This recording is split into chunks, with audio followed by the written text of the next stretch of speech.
Corona महामारी पाई किन्नर समाज निजर जीविका हराइथिबा बेले सरकारी सहायता पाई आज राजरास्ता को ओह्लाई सुरक्षा ट्रस्टर किन्नर माने निज समस्या विषय रे जणाइछन्ति। राजधानी रे किछि ना किछि एनजीओ माने भी देई पारुछन्ति जो राज्य बाहर जो जिल्ला मानकरे अछन्ति किन्नर माने से माने बहुत असुविधा रहछन्ति।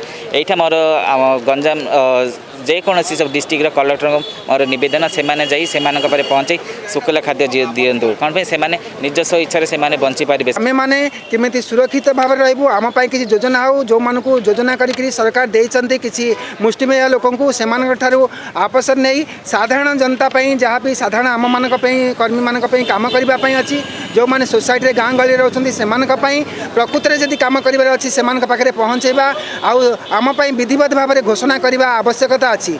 तेणु करी जदि सेपटे जदि सरकार तांको दुख न बुझंती तेबे भविष्यत रे किन्नर समाज पक्षरु आत्महुति देबा सहित विधानसभा घेराव करबाकू चेतावनी दिया जायछि।